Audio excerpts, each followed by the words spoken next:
Olá a todos que estão vendo este vídeo. Hoje nós iremos apresentar Ângela de Meris, a santa desacreditada. Certo, as decisões da vida de Médici. Ela nasceu em Desenzano, em 1474, 21 de março, ao norte da Itália. Bem, o período histórico dela era entre o Renascimento e a formulação da igreja, daquela época. Então, os seus pais eram camponeses pobres, com poucos recursos, mas muito religiosos, então a vida dela já era meio que inclinada para essas coisas, né?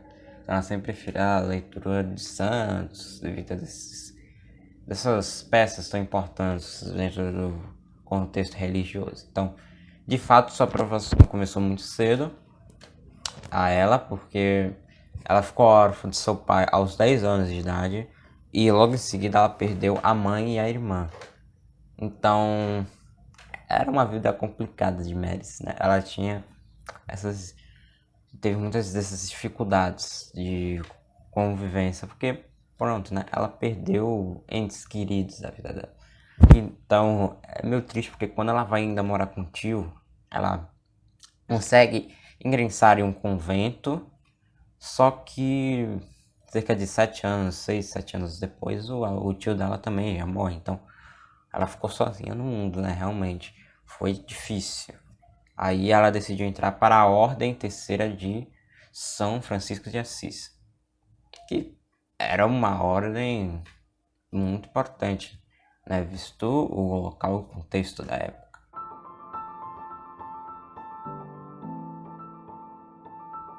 Bem, agora vamos falar sobre a herança de Ângela, a fundação da Companhia de Santa Úrsula.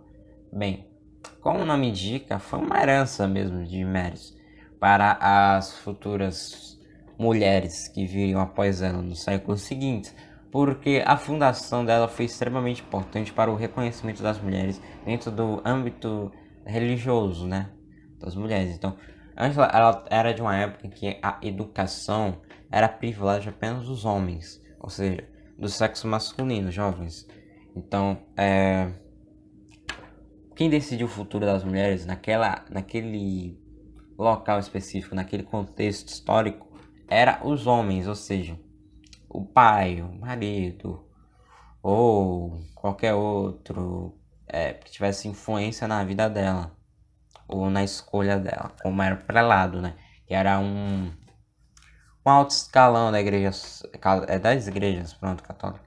Então, eles que decidiam o futuro. Como ela não tinha pai, infelizmente ela perdeu aos 10 anos de idade, perdeu o... não tinha na verdade, né, um marido, e também o prelado não tinha tamanha influência nela. Então, a sua intuição principal era trazer a educação às mulheres daquela época, às pessoas pobres, necessitadas também, e mostrar a elas que elas poderiam mudar alguma coisa dentro da sociedade atual. Certo, agora que a gente falou um pouco sobre Santa Ângela, a gente vai agora para uma parte mais focada na história, que vai ser uma parte sobre Nicolau Maquiavel, um cara importante nessa parte da história do século XV e fez parte da mesma geração que a Isabel d'Este. Então a gente vai ouvir um pouco um discurso de Paulo Emanuel, um psicanalista e professor, porque ele vai falar um pouco sobre quem foi Maquiavel e como é que podemos relacionar a Santa Ângela.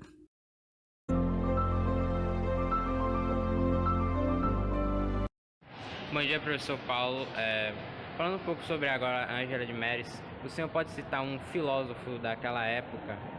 Na época de Ângela Médici, houve vários filósofos influentes importantes. Um que a gente pode citar é Maquiavel, que ficou conhecido pela obra-prima dele, O Príncipe. Ele foi um filósofo político, né? Ele é considerado inclusive o pai da ciência política.